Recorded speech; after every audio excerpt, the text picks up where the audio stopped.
for the hardest-hitting show in talk radio. The true progressive voice since 2012. This is Southpaws.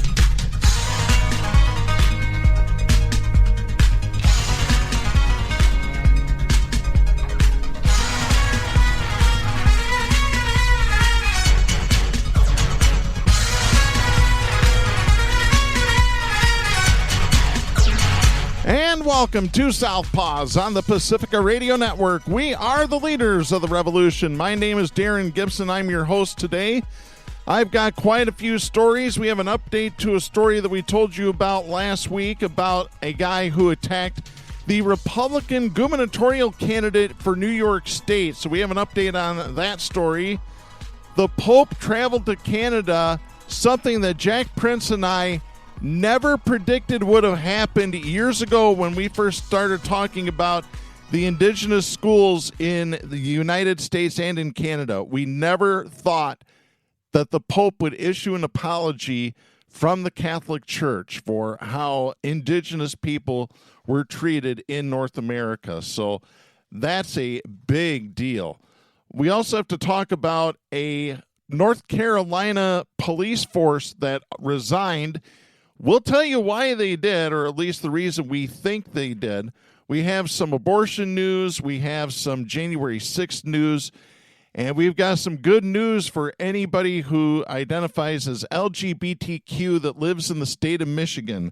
This is breaking news as we record. So before we get into our topics today, a couple of reminders. You can follow us on social media by going to facebook.com/Southpaws Radio Show.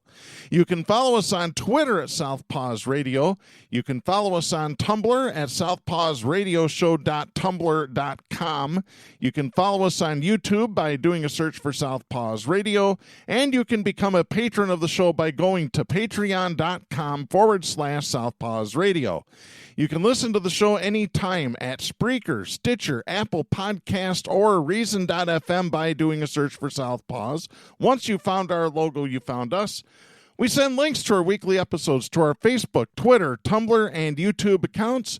You can listen to us on Global Community Radio Channel 1 every Saturday night at 11 Eastern.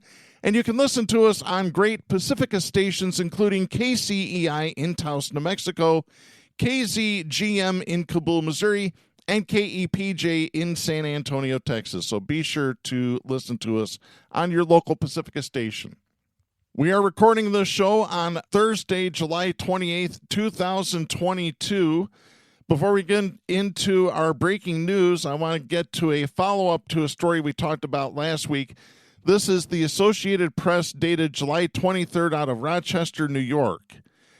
A man accused of attacking New York Republican gubernatorial candidate Lee Zeldin during a recent campaign rally told investigators he was drinking that day and did not know who the congressman was. That is according to a federal complaint filed Saturday. I should say federal criminal complaint. 43-year-old David Jacobonis was scheduled to appear in court Saturday in Rochester to face a count of assaulting a member of Congress with a dangerous weapon.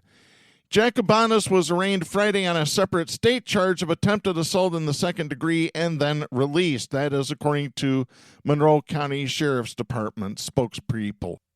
The federal criminal investigation alleges that Jacobonis, who is an Iraq War veteran, told investigators he had been drinking whiskey on Thursday and went on stage as Zeldin addressed a Veterans of Foreign Wars post in the town of Parenton to ask the speaker if he was disrespecting veterans. So he goes up there. He doesn't say, "Are you disrespecting veterans?" He goes up with this keychain that looks like a cat, but the ears are pointed so you can stab somebody with them. And he goes, "You're done, you're done, you're done." So according to the criminal complaint filed in U.S. District Court in Rochester, Jacobonis, quote, did not know who the speaker was or that the speaker was a political person, end of quote. The complaint added that when Jacobonis watched video of Thursday evening's incident, he told investigators he, quote, must have checked out, end of quote. That's what you call blackout drunk. When you don't remember what you're doing after you drank heavily, that's bad. This poor guy has an alcohol problem and probably should seek treatment. My personal opinion. I'm not trying to diagnose him or anything, but that's a big sign of alcoholism. According to video of the attack, Jacobonis raised his arm towards Zeldin as he held a keychain with two sharp points. Again, it's in the shape of a cat's face, and the 2 points are the ears of the cat. By the way, you can buy these keychains on Amazon and probably anywhere else on the internet. They're sold for self-defense is what they're used for. The congressman from Long Island then grabbed Jacobonis' wrist, and the two tussled to the ground as others jumped in to help. Zeldin, who also served in the military, suffered a minor scrape. So there's that. If we have any more details on this story in the future, whether there's a plea or whether this goes to trial, whatever happens in both the state and federal case, we will keep you informed as best we can. Now let's go to the shocking news story of the week. Jack Prince and I were one of the first radio shows. We were one of the first media outlets nationally to talk about the atrocities that were performed on indigenous children from all over.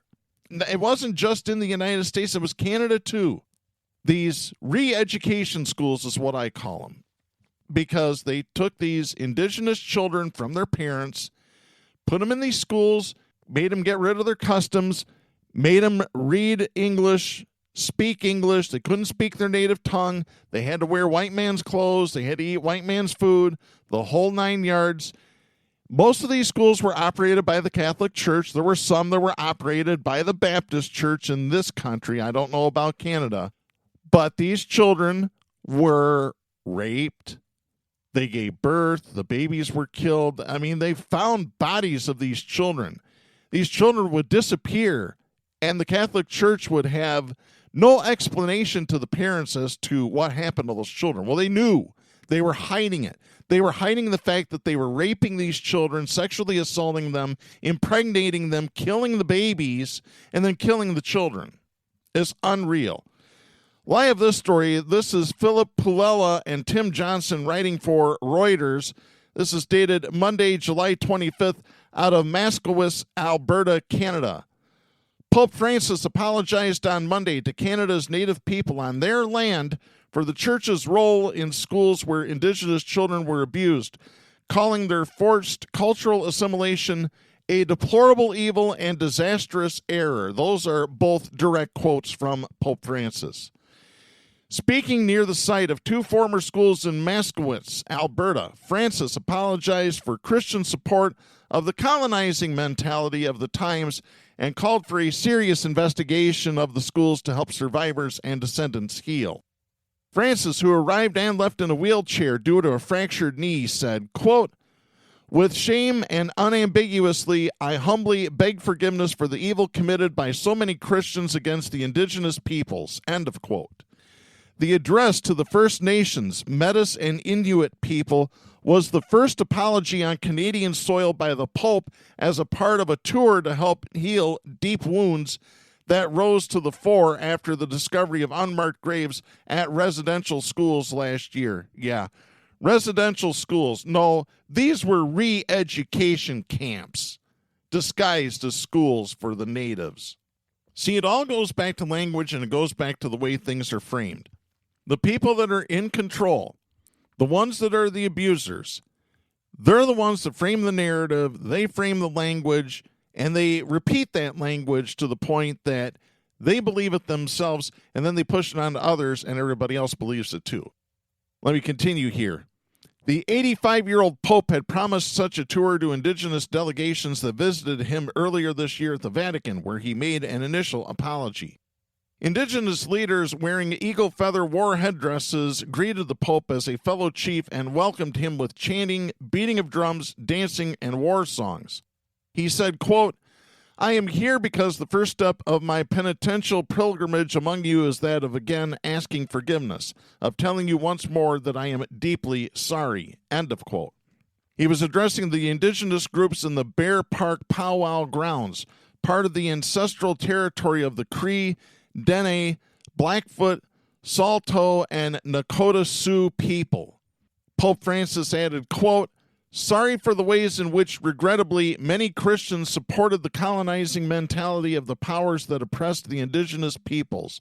I am sorry. In the wake of this deplorable evil, the church kneels before God and implores his forgiveness for the sins of her children. End of quote.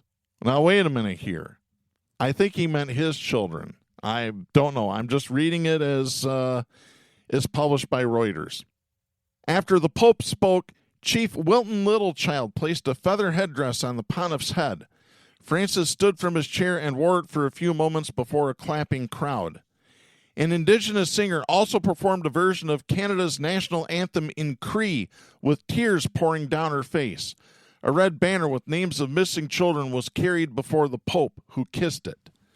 Before his address, Francis prayed silently in a field of crosses in the cemetery of a church for indigenous people and passed by a stone memorial to the 2 residential schools once in the area. Between 1881 and 1996, this is 115 years, folks, more than 150,000 indigenous children were separated from their families and brought to residential schools. Many children were starved, beaten for speaking their native languages, and sexually abused in a system that Canada's Truth and Reconciliation Commission called cultural genocide.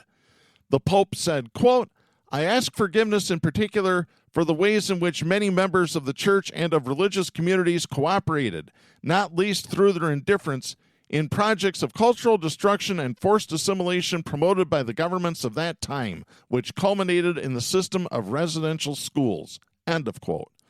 Most of the schools were run for the government by Roman Catholic religious orders of priests and nuns. Last year, the remains of 215 children at a former residential school in British Columbia were discovered. Since then, the suspected remains of hundreds more children have been detected at other former residential schools around the country. Again, concentration camps. Let's call them what they really were. Many survivors and indigenous leaders say they want more than an apology. They also want financial compensation, the return of artifacts sent to the Vatican by missionaries, support in bringing an alleged abuser now living in France to justice, and the release of records held by the religious orders that ran the schools. And yes, they deserve all of that, especially the financial compensation. They deserve every penny of it and more. Some have also called for the Catholic Church to renounce 15th century papal bulls or edicts that justified colonial powers taking away indigenous land.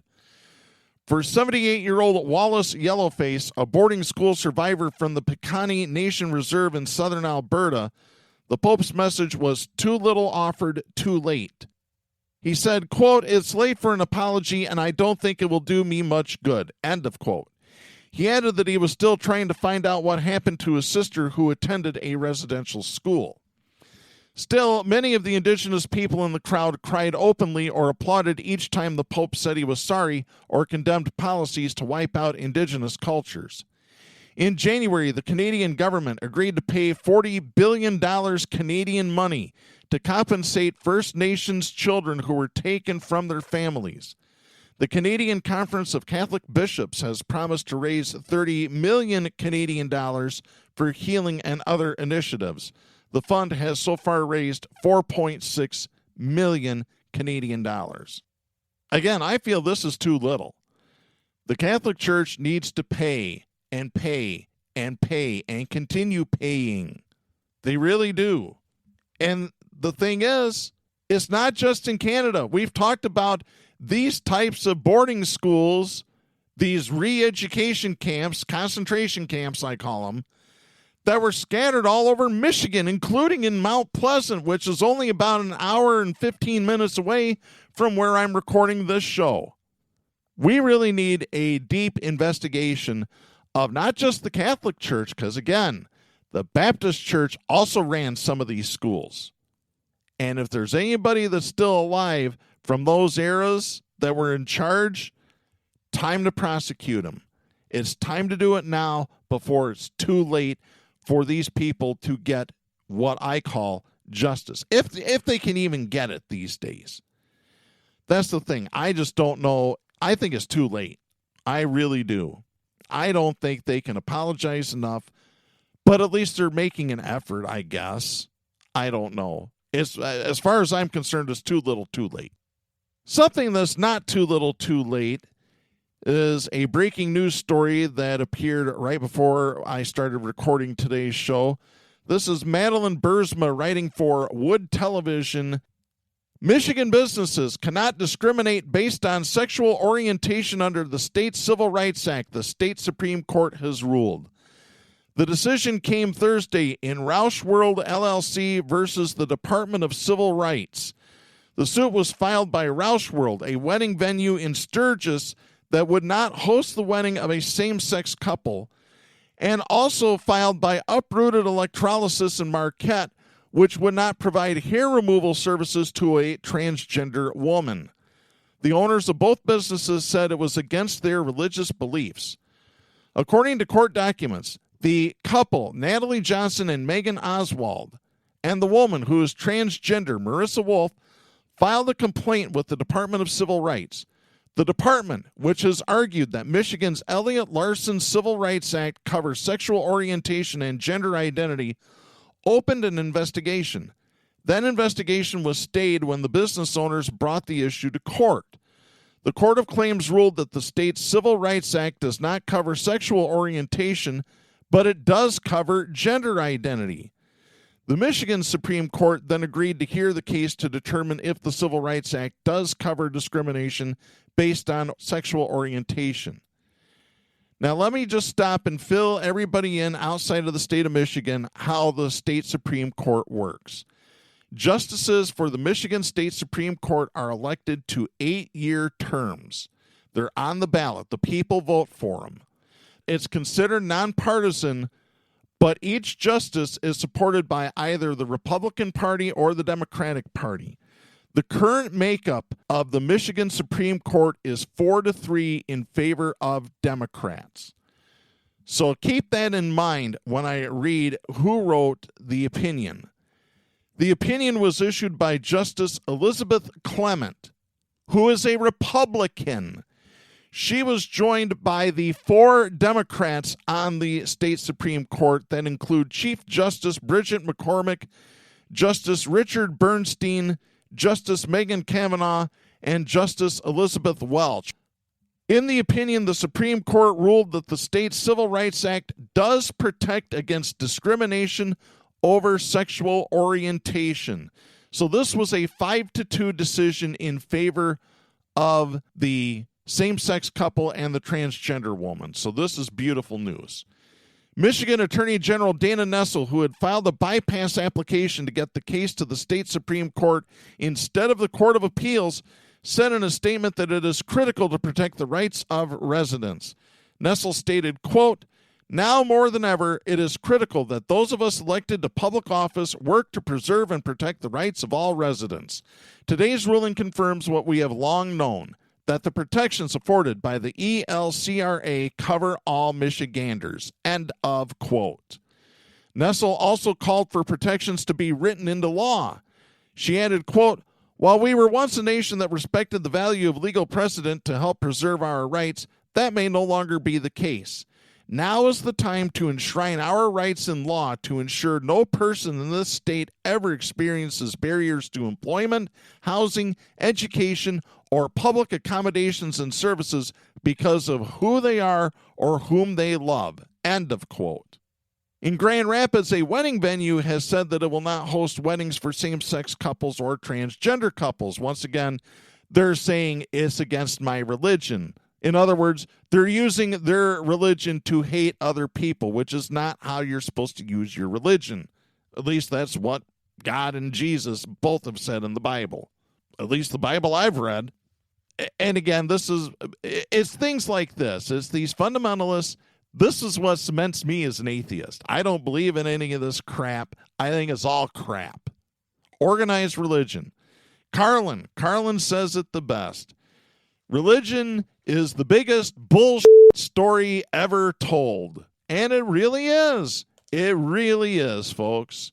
So let me continue here real quickly.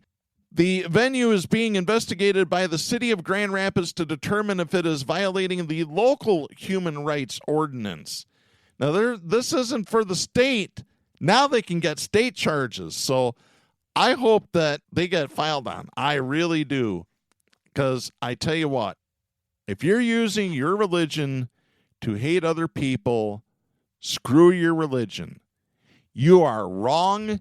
You are as wrong as the day is long. And I'll say that every single time. I'm really fed up with it. So yeah, this is great news. I love this.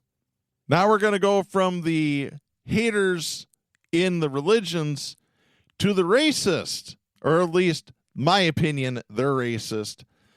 I have this story. This is Marquise Francis writing for Yahoo News. This is dated July 25th. Listen to this, folks. Less than a week after the entire police department in Kenly, North Carolina announced its resignation, citing a toxic and hostile work environment, elected officials from the town of about 2,000 residents have gone silent on a plan for law enforcement moving forward. The July 20th mass resignation of the department's police chief, 4 full-time officers, and 2 town clerks, who are all white, came less than 2 months after the town hired a new town manager who is black, leaving many critics to question whether race was at the core of the department's sudden collapse. Well, Captain Obvious, yeah, I do believe it is. Justine Jones, who has worked for 16 years in local governments in Minnesota, Virginia, South Carolina, and North Carolina, was selected to be town manager after a nationwide search of 30 candidates, according to a town press release. She started on her job June 2nd. The town of Kenly is 36% black, 20% Hispanic, and 36% non-Hispanic white.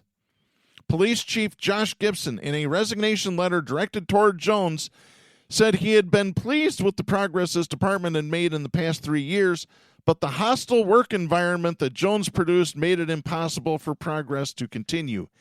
Gibson, a 21-year police veteran, has not expanded on the alleged details, citing legal concerns, but added that he would consider returning to work if Jones were fired. Let me add, this guy, I hope to God, ain't related to me in any way, shape, or form. By the way, he reiterated these same sentiments on his personal social media page. He wrote on his Facebook last Wednesday, quote, "I have put in my 2 weeks' notice along with the whole police department. The new manager has created an environment I do not feel we can perform our duties and services to the community." End of quote. In the other resignation letters obtained by WRAL Television, which is out of Raleigh, North Carolina, the 2 town clerks and other officers cited toxic, hostile, and stressful work conditions. None of the department employees expanded on the alleged working conditions. In Jones's new position, the roles and responsibilities are wide-ranging, including overseeing the day-to-day operations of the local government. A town manager often manages internal affairs and plans the city budget, which includes the policing budget for approval by a city council. A town manager and mayor have similar duties, but a mayor is elected, whereas a town manager is appointed. And so it's kind of similar to Grand Rapids, where Grand Rapids has an elected mayor and elected city commissioners, but is actually run by a city manager who is hired and fired. Gibson cited staff shortages as one challenge that ultimately led to his resignation. The police department should have 8 full-time officers, but had been operating with only 5 for the past few months. There are also 3 part-time officers. But critics believe the issues go beyond personnel changes. Cynthia Kirby, a longtime resident who is also black, told the News and Observer newspaper late last week, quote, "They don't want to be led by anybody black. That's Kenly. They're always harassing black people. It's racial." End of quote. Kenly resident Denise Bennett said to the local paper, quote, "One of my questions is, what happened between May and July? It takes time when you get a new boss. We just want to make sure that the process is fair. And this ultimatum of her versus him as a police chief is not a good process." End of quote. The Kenly Town Council held a closed-door meeting last Friday, just 2 days after members of the department announced their resignation to make sense of the swift changes. But it emerged with no decision on how to move forward. Mayor Herbert Lewis Tui Hales II did not return multiple requests for comment from Yahoo News. Neither did the 4 town council members whom Yahoo News attempted to contact. Supporters of the local police department say that the town should side with the people who have been there the longest. Resident Crystal McGowan said outside of Friday's meeting, quote, "We have a great police department. She is not for our police department," end of quote, she being the manager Jones. Kenley's town attorney, Chip Hewitt, told WNCN television that the current situation is unlike anything he has ever witnessed in more than 2.5 decades representing cities. Hewitt said, quote, "I've seen resignations from politicians and the mayors and the council members. I have seen employees resign. I've never seen a resignation where it's an entire department," end of quote. Mayor Hales said that another emergency meeting will take place this week. It is taking place either on Wednesday or on Thursday. That meeting will be open to the public. We will try and get details of that meeting on our next show.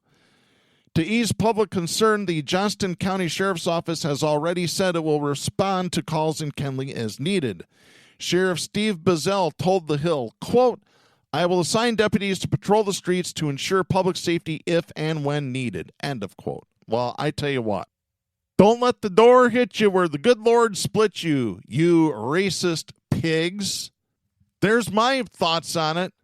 It is absolute racism. If you can't see it, you don't want to see it. It's willful blindness. It really is. So again, we'll have more on this story in the weeks to come. Right now, let's go ahead to our next story. This is Hannah Wiley writing for the Los Angeles Times. This is dated July 22nd out of Sacramento, California. Right here, folks, is another example of the unintended consequences that the evil, violent, conservative savages have brought upon themselves when they decided to overturn Roe versus Wade. Here it is, folks.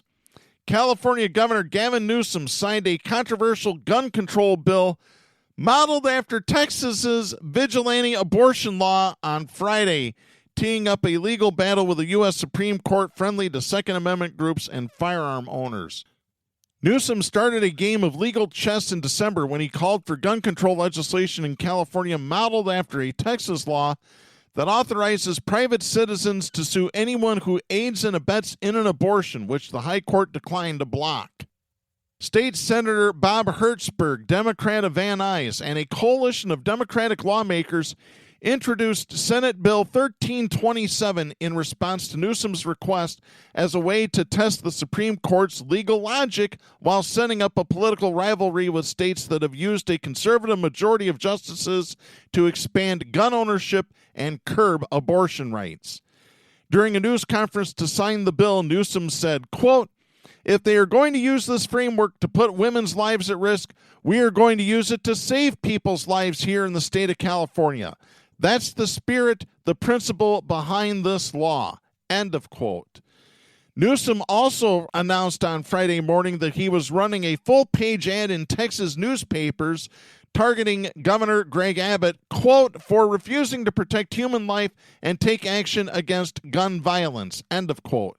Newsom wrote in a tweet, quote, "If Texas can ban abortion and endanger lives, California can ban deadly weapons of war and save lives," end of quote. Earlier this month, Newsom ran another campaign ad in Florida, which claimed that freedom is under attack in the Sunshine State and urged residents to join us in California. I love it. I love his strategy. This is great stuff here. Greg Abbott's press secretary, Renee Ezzi, said that Newsom should instead, quote, "focus on all the jobs and businesses that are leaving California and coming to Texas." Oh, yeah. Yeah, that's what I think of Ezzi's statement. What about all the jobs in Texas that you guys are losing because you don't want to support a woman's right to choose whether she can carry a baby to term or not? The new gun law, set to go in effect in January, will allow private people to sue anyone who imports, distributes, manufactures, or sells illegal firearms in California, such as assault weapons, .50 caliber BMG rifles, and so-called ghost guns. The law requires a court to order $10,000 in damages for each weapon used in an alleged violation, along with attorney's fees. The bill was written so that if Texas's law is nulled, California's would similarly be invalidated. Newsom placed Senate Bill 1327 at the top of a list of more than a dozen bills he prioritized this year to help address a national crisis of mass shootings and to further limit the gun industry's already restricted influence in California. Newsom signed another measure this month to establish a firearm industry standard of conduct and to allow local governments, the State Department of Justice, and gun violence survivors to sue for violations of state law. Other bills he signed limit firearm advertising to minors, crack down on ghost guns, and require school officials to investigate credible threats of mass casualty incidents on campus. Proponents billed Senate Bill 1327 as a way to curtail gun violence by enlisting the legal help of private residents in stopping the spread of prohibited firearms in the Golden State. The Texas statute that inspired California's law allows citizens to sue abortion providers and anyone who helps a person to obtain an abortion after 5 or 6 weeks of pregnancy. Hertzberg said, quote, "You've got to do everything possible to reduce gun violence. If Texas is going to use this legal framework to essentially outlaw abortion for women, California is going to use this legislation to save lives." End of quote. Lawsuits against many, if not all, of the bills are expected, with several gun ownership groups citing the policies as an infringement on Second Amendment rights. Sam Paredes, executive director of Gun Owners of California, said, quote, "It is obvious that this is a retaliation against lawful gun owners in the court because of the Texas decision. There's a full expectation that the firearms industry will have a very strong reaction toward the signing of this bill. They are really trying to be nothing but vindictive against lawful people in the firearms industry. All of our attorneys are in the process of evaluating what we are going to do on this thing." End of quote. Well, keep crying there, buddy. When the Supreme Court upheld the Texas law, some Second Amendment advocates voiced fears it could be used against them by gun control advocates, with Eric Jaffe, a lawyer for the Firearms Policy Coalition, calling the decision a vehicle for, quote, "deterring the exercise of any and all rights," end of quote. But other legal experts question whether California's strategy to mimic the Texas abortion ban will render the same outcome if it is brought before the Supreme Court's conservative majority. Adam Winkler, a UCLA law professor with expertise in Second Amendment issues, said, quote, "One difference between this law and Texas's abortion ban is the likely opinion of the Supreme Court," end of quote. Winkler pointed to the Supreme Court's recent decisions that struck down abortion rights guaranteed in Roe v. Wade and a New York law that restricted concealed carry as evidence against its likelihood in upholding California's new private right to action.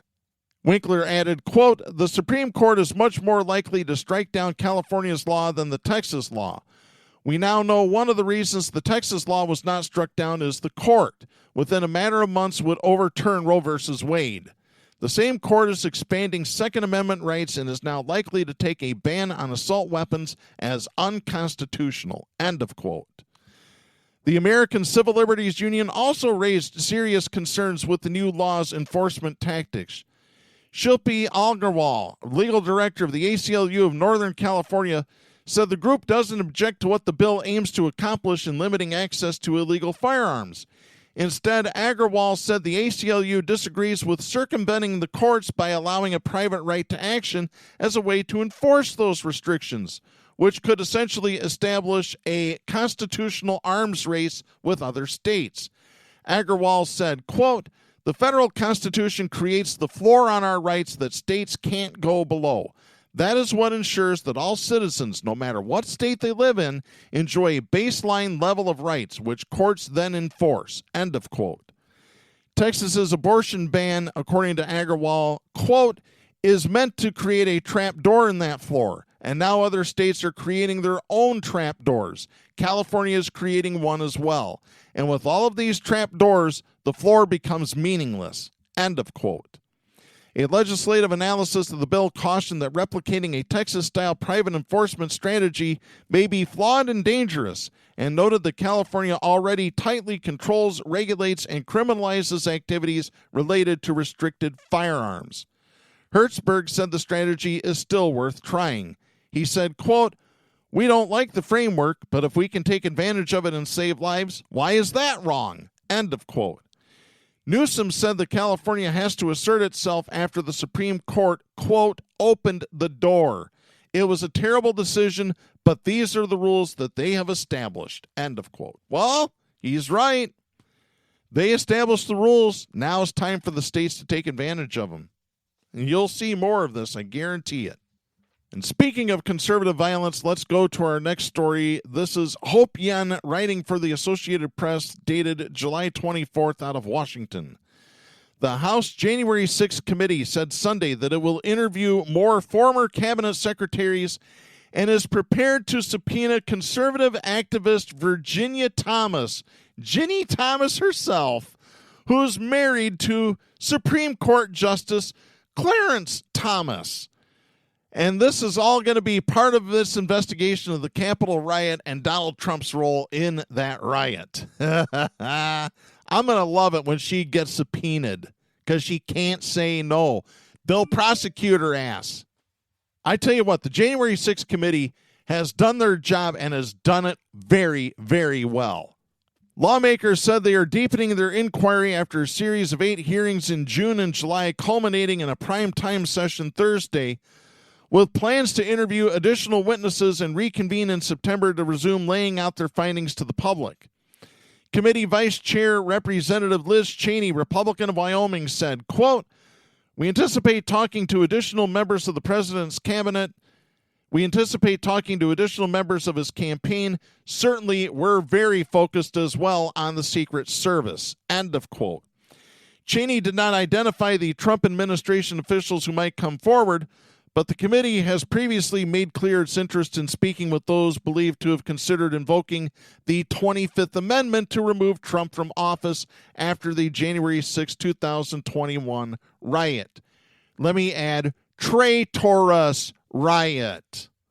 The committee has aired testimony from former Attorney General William Barr, who said he told Trump that widespread voter fraud claims were bullshit and had zero basis. In last week's hearing, the committee played testimony from then Labor Secretary Eugene Scalia, who said he urged Trump to call a cabinet meeting to discuss an orderly transition of power. Other cabinet members have indicated they may have important details to share. Betsy DeVos, the education secretary at the time, previously told USA Today that she raised with Vice President Mike Pence the question of whether the cabinet should consider invoking the 25th Amendment, which would have required the vice president and the majority of the cabinet to agree that Trump could no longer fulfill his duties. DeVos, in her resignation letter on January 7th, 2021, blamed Trump for inciting the mob. She wrote, quote, "There is no mistaking the impact your rhetoric had on the situation, and it is the inflection point for me." End of quote. On the same day, Elaine Chao quit as transportation secretary. Chao, who is married to Republican Senate Minority Leader Mitch McConnell of Kentucky, said that the attack had, quote, "deeply troubled me in a way that I simply cannot set aside." End of quote. Mike Pompeo, the Secretary of State at the time, who was considering a 2024 presidential run, yeah, there's another one we really need, like a hole in the head, and Steve Mnuchin, Trump's Treasury Secretary, also were reported to have discussed the possibility of invoking the 25th Amendment. That is according to Jonathan Karl of ABC News in his book, Betrayal. I did not know that Jonathan Karl had wrote a book about this. This is great. I'll have to find it. Yeah, I got a suggestion for the committee. It's time to subpoena Betsy DeVos, Elaine Chao, and Mike Pompeo. Make them get in front of a camera and testify under oath, even if it's a whole bunch of, "I'm taking the Fifth Amendment. Under the advice of my attorney, I invoked my rights under the Fifth Amendment of self-incrimination." Yeah. I tell you what, maybe we should talk about rewriting the Fifth Amendment while we're rewriting other portions of the Constitution. Representative Elaine Luria, Democrat of Virginia, said, quote, "The floodgates have opened," end of quote. So, yeah, she's part of the January 6th committee as well. Committee members also hope to learn more about Ginny Thomas's own efforts to keep Trump in office and the potential conflicts of interest for Clarence Thomas as a result on January 6 cases that have come before the Supreme Court. The committee sent a letter to Ginny Thomas last month seeking an interview and hopes that she will comply. That's according to Cheney. Thomas communicated with people in Trump's orbit ahead of the 2021 attack and also on the day of the insurrection. Let me add, traitorous insurrection. Cheney said, quote, "We certainly hope that she will agree to come in voluntarily, but the committee is fully prepared to contemplate a subpoena if she does not," end of quote. Cheney also said that while the committee hasn't decided whether to make a criminal referral regarding Trump to the Justice Department, quote, "That's absolutely something we're looking at," end of quote. Added Representative Adam Kinzinger, Republican of Illinois, quote, "I certainly think there's evidence of crimes, and I think it goes all the way up to Donald Trump," end of quote. This is a Republican saying this. I love it. While a possible Trump prosecution is a matter for the Justice Department, the committee has used its hearings to try to make a case about his political viability as he mulls running in 2024. Some of the most damning testimony aired by the committee has come from Trump's own top Republican advisors, military leaders, and confidants who admitted to a loss of confidence in his judgment and dedication to the rule of law in the days leading up to and after the January 6th attack. The committee also wants to get to the bottom of missing Secret Service texts from January 5th and 6th that could have shed further light on Trump's actions during the insurrection, particularly after earlier testimony about his confrontation with security as he tried to join supporters at the Capitol. Let me stop there. They are not missing. They have been deleted on purpose. Secret Service needs to be investigated from the top to the bottom, and anybody involved needs to be prosecuted on live national television. And maybe, if they're found guilty of contributing to a traitorous riot, sedition, by covering up crimes and covering up the evidence, prosecute, and then do the word that rhymes with prosecute that begins with EX. There you go, folks. And do that on national television, too. Lawmakers are also interested in hearing from Steve Bannon, a Trump ally who was found guilty last week on criminal contempt of Congress charges for refusing to comply with the House committee's subpoena. I love it. And we might as well just get right to that story. This is Ashraf Khalil writing for the Associated Press. This is dated July 22nd, also out of Washington. Steve Bannon, a longtime ally of Donald Trump, was convicted last Friday of contempt charges for defying a congressional subpoena from the House committee investigating the January 6th insurrection at the U.S. Capitol. Committee leaders called the verdict, quote, "a victory for the rule of law," end of quote. The 68-year-old bum, Bannon, was convicted after a 4-day trial in federal court on 2 counts, one for refusing to appear for a deposition and the other for refusing to provide documents in response to the committee's subpoena. The jury of 8 men and 4 women deliberated just under 3 hours. Each count carries up to 2 years in federal prison when he's sentenced on October 21st. The minimum sentence is 30 days in jail. I'd give him 4 years, 2 on each count, and make him serve them consecutively, not concurrently, consecutively, one right after the other. Let him rot. I'll do a Joe Elder. Give him a potato and a glass of water every day. That's what he gets for food and nourishment. A glass of water and a raw potato. Let's see how long he lasts. David Schoen, one of Bannon's lawyers, said outside the courthouse that the verdict would not stand. He said, quote, "This is round 1. You will see this case reversed on appeal," end of quote. Really? Yeah. Spoken like a true lawyer. Really, it is. I mean the BS sound effect there. because that's also what lawyers sound like. Bannon himself said, quote, "We may have lost the battle here today. We're not going to lose this war." Yeah. Buddy, you lost the war. I got news for you. Bannon thanked the jurors for their service and said he had only one disappointment, quote, "and that is the gutless members of that show trial committee, the J6 committee, didn't have the guts to come down here and testify." End of quote. They're not on trial! You fucking moron! You're the one on trial. You're the one that stoked people up. Prosecutors were just as firm on the side of the verdict.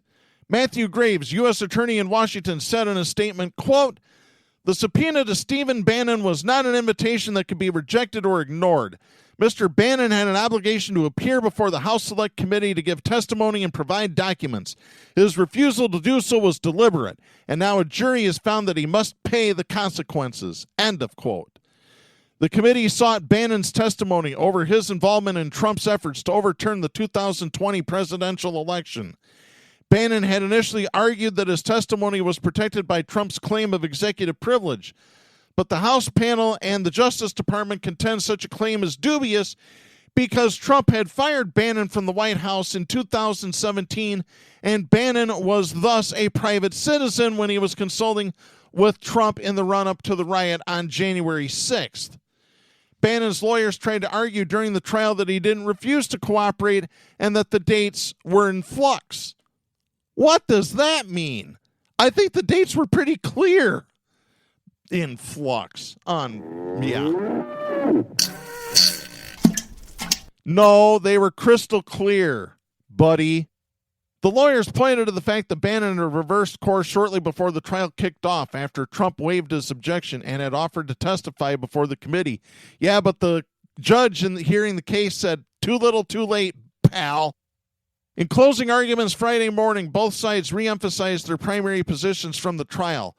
The prosecution maintained that Bannon willfully ignored clear and explicit deadlines, and the defense claimed Bannon believed those deadlines were flexible and subject to negotiation.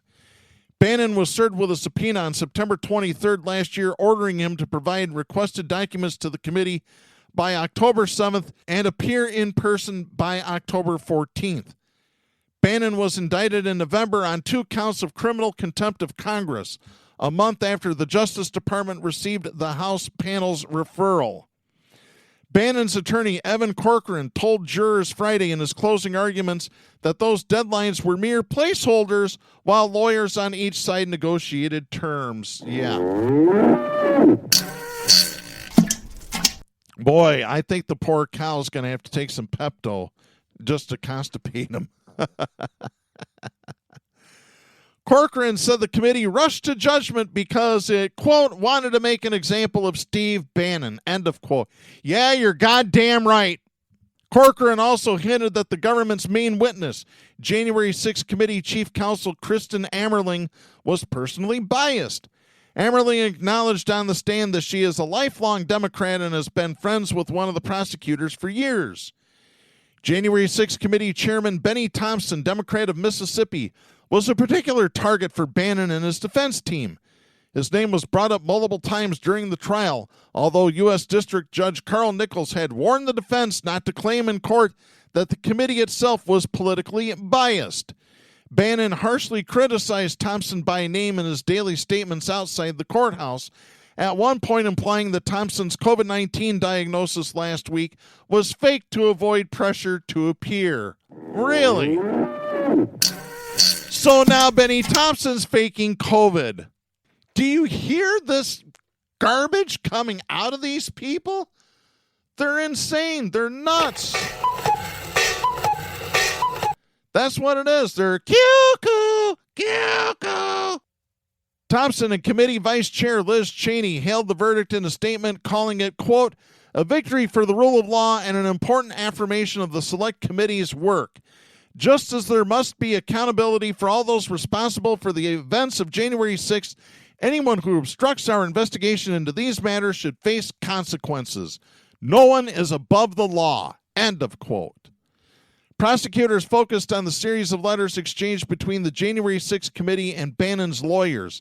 The correspondence shows Thompson immediately dismissing Bannon's claim that he was exempted by Trump's claim of executive privilege and explicitly threatening Bannon with criminal prosecution.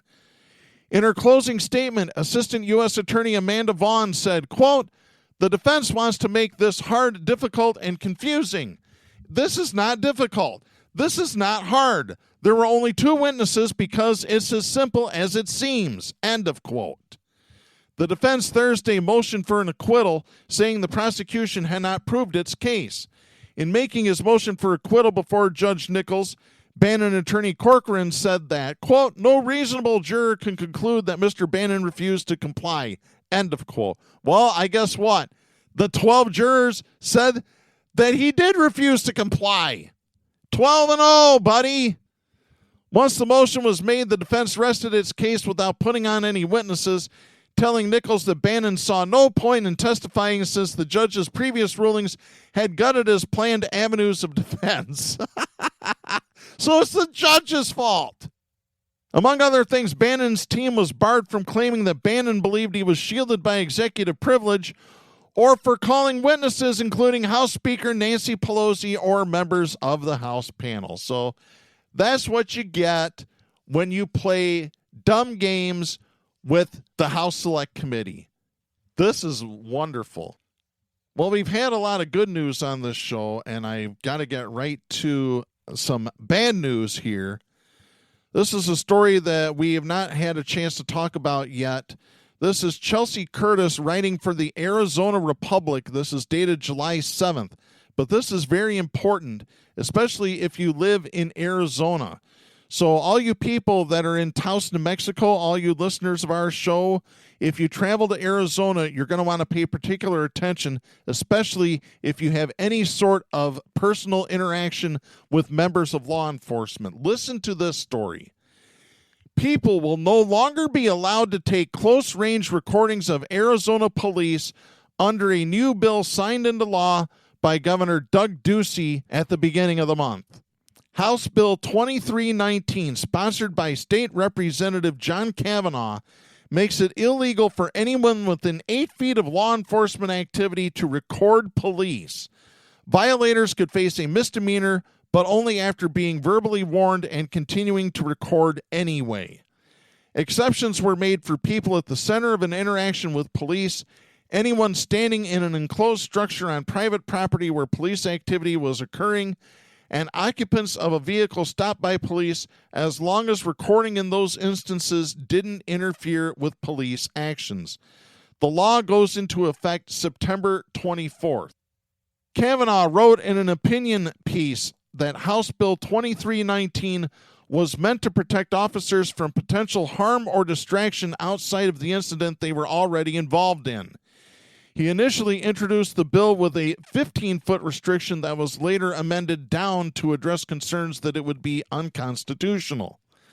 But many people, including First Amendment experts, continued to oppose the bill, stating it was unconstitutional at its core, lacked specificity, and granted police too much discretion. Various news organizations, including Gannett, the company that owns the Arizona Republic and USA Today, also signed letters from the National Press Photographers Association opposing the bill. Bystander videos of police have become increasingly common and at times expose police misconduct. It was instrumental in the case against former Minneapolis police officer Derek Chauvin, who was filmed killing George Floyd and ultimately was convicted for his murder. And I'm going to tell you, it's going to be important and instrumental when the murder of Patrick Lyoya in Grand Rapids, Michigan, when that goes to trial. Because the bystander that was in Lyoya's car recorded. There's footage of a Ring camera in the neighborhood that recorded it all. Folks, the cops are out of control. That is a period, end of story. They really are. You really need to understand that. And real quickly, I want to get to this last story. Jack and I talked about this a couple of weeks ago, but I feel this is a very important story that is not getting any press whatsoever. So let's go to this. This is Zoe Richardson, Dara Gregorian writing for NBC News. This is also dated July 7th. The head of the Internal Revenue Service has asked the Treasury Department's Inspector General to review how former FBI Director James Comey and former FBI Deputy Director Andrew McCabe were both subjected to a rare and rigorous IRS audit. The audits of the pair, both of whom were the subject of repeated criticism by Donald Trump, began during the Trump administration. Comey was told his 2017 return was the subject of a random audit, while McCabe was told the same thing about his 2019 return. That is according to letters from the IRS that both men provided to the New York Times. In a statement Thursday, the agency said, quote, "The IRS has referred the matter to the Treasury Inspector General for Tax Administration for review," end of quote. The IRS added that Commissioner Charles Rettig, quote, "personally reached out to TIGTA after receiving a press inquiry," end of quote. The New York Times reported that the odds of both men being randomly selected for the audits were tiny. There were only 5,000 such audits in 2017 and 8,000 in 2019 out of the over 150 million tax returns filed annually. In its statement, the IRS said privacy laws, quote, "preclude us from discussing specific taxpayer situations," end of quote, but insisted that safeguards are in place to prevent people from being individually targeted. Spokesperson Jody Reynolds said, quote, "audits are handled by career civil servants, and the IRS has strong safeguards in place to protect the exam process and against politically motivated audits. It's ludicrous and untrue to suggest that senior IRS officials somehow targeted specific individuals for National Research Program audits," end of quote. Oh, really? Yeah, that's what I think about that. Comey was informed of his audit in 2019, while McCabe learned of his in 2021. That's, again, according to the New York Times. McCabe took the reins as acting director of the FBI in 2017 in the turbulent days after Trump abruptly fired Comey. McCabe was fired the next year. Comey's removal led to the appointment of special counsel Robert Mueller to lead the government's investigation into Russian interference in the 2016 election. Trump has relentlessly attacked both men over the Russia probe and publicly called for both to be prosecuted. This is scary stuff, folks, and this is something that really does need to be investigated by the Treasury Department. It needs to be investigated by the Department of Justice. How did this happen? How did the top guy at the FBI and the guy that replaced him, both enemies of Trump, according to Trump, his own words, both get audited? Folks, use that critical thinking skills that you were given. We're out of time for this week. We'll be back next week. I'm Darren Gibson. Please support a woman's right to choose. The stations that carry Southpaws do not necessarily share the opinions expressed on the show. Southpaws is protected by the First Amendment to the U.S. Constitution and is copyrighted by Big D Entertainment. All rights reserved.